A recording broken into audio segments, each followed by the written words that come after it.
So let's talk about South Africa. My home, beautiful place, amazing people. But like any family, we've got our issues. You've probably heard some of them. The first thing everyone mentions is load shedding. Load shedding. It's become a national pastime, hasn't it? It's like a surprise party, but instead of cake, the lights just go out. You learn to live by candlelight. You become an expert in battery life. You develop a sixth sense for when the power might return. It's character building, I guess, or maybe just really inconvenient when you're mid-Netflix binge. Then there's the C word. No, not that one. Corruption. It's like a really bad reality TV show that just won't get canceled. We see the headlines, we hear the stories. Some folks, it seems, thought public service meant help yourself to the public's funds. It's frustrating. It makes people angry, and rightly so, because that money could be fixing roads, it could be building schools, it could be keeping the lights on, ironically enough. And let's not forget unemployment. This one's serious. Too many talented, smart people are looking for work, especially young people. They finish school, they get degrees, and then crickets. Okay, so we've aired the dirty laundry, it's out there.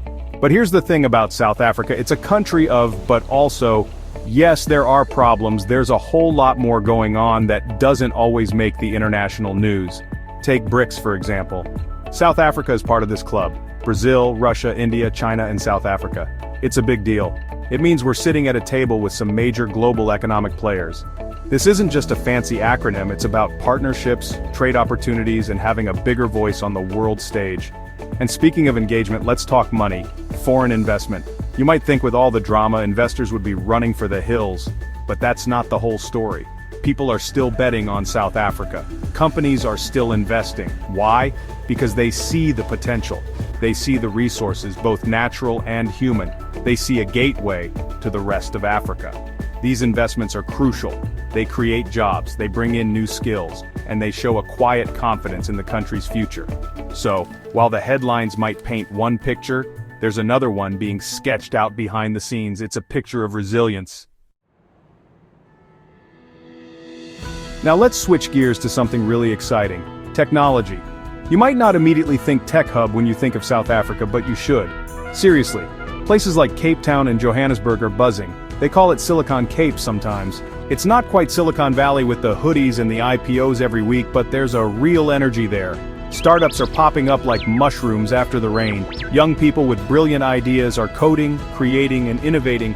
It's a vibrant scene, full of passion and a desire to solve problems using technology. This isn't just a fad, it's a fundamental shift in the economic landscape. What kind of tech are we talking about? All sorts. Fintech is huge. South Africa has a sophisticated banking system, but also a lot of unbanked people.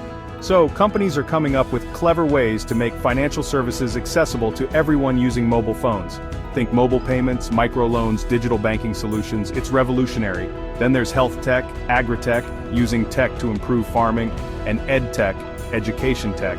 These aren't just cool gadgets, they're tools that can make a real difference in people's lives, addressing some of those challenges we talked about earlier. It's innovation with a purpose. And the world is noticing.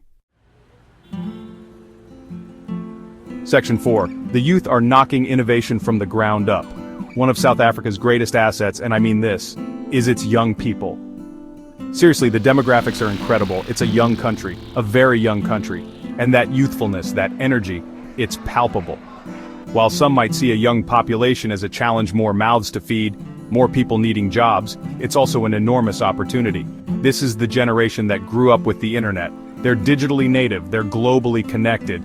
They see the world differently and they're not afraid to try new things. They are the future and they are already starting to build it. You see this innovative spirit everywhere, often bubbling up from the grassroots. Young entrepreneurs are starting businesses with very little, fueled by passion and a desire to make a difference. They're creating apps to help with local service delivery. They're finding sustainable ways to farm in urban areas. They're using social media to build communities and drive social change. These aren't just isolated incidents, it's a movement. It's a generation that isn't waiting for permission to innovate. They're resourceful, they're resilient, and they're tired of the old ways of doing things. They are, quite literally, the change. This entrepreneurial spirit is infectious. Section 5. Leadership Crossroads. Ready for the global stage or still rehearsing? So, we have all this potential. We have the resources, the tech boom, the incredible youth. It sounds like a recipe for success, right? But there's a big if, a crucial ingredient, and that's leadership, governance. The people steering the ship. Are they ready to take South Africa from a country of potential to a genuine global powerhouse? That's the billion-rand question, isn't it? It's like having a sports car with a powerful engine. But if the driver doesn't know how to handle it, or worse, is driving recklessly, you're not going to win any races. You might even crash. Let's be honest, trust in public institutions has taken a knock. We talked about corruption. That doesn't just happen in a vacuum. It points to weaknesses in systems, in accountability, and sometimes in the will to do the right thing. For South Africa to truly step onto the global stage as a leader, there needs to be a serious commitment to good governance. That means transparency. It means accountability. It means leaders who are there to serve the people, not themselves. It's a tall order, but it's non-negotiable. Without it, all that potential risks being squandered. The question is, are the current structures, and dare I say, some of the mindsets, ready for this leap? Becoming a global powerhouse isn't just about having a strong economy, it's about being a reliable partner. Section 6, Rainbow Nation Rising. Betting on a brighter, more powerful tomorrow. So where does this leave us with South Africa? Is it the next global powerhouse? It's complicated, right? Like any good story, there are twists and turns. There are the undeniable challenges, the lights going out, the trust issues, the people struggling to find work. You can't ignore these things. They are real, and they affect millions of lives every single day. It's easy to look at all that and think, nah, not gonna happen. It's a heavy load to carry. And the path forward often looks steep and difficult, filled with obstacles that seem almost insurmountable at times. But then, there's the other side of the coin. The but also we talked about, the BRICS membership, showing a country ready to play on a bigger field. The quiet hum of factories and the buzz of tech hubs in Cape Town and Johannesburg. The foreign investors who still see the sparkle despite the tarnish. And most importantly, the youth. That incredible, energetic, innovative generation that refuses to give up on their future or their country. They are the wild card. They are the hope. They are the engine that could, if given the chance, truly transform the nation from the inside out. What the world often doesn't see is the sheer resilience of South Africans. This is a nation forged in struggle. A nation that has overcome the seemingly impossible before.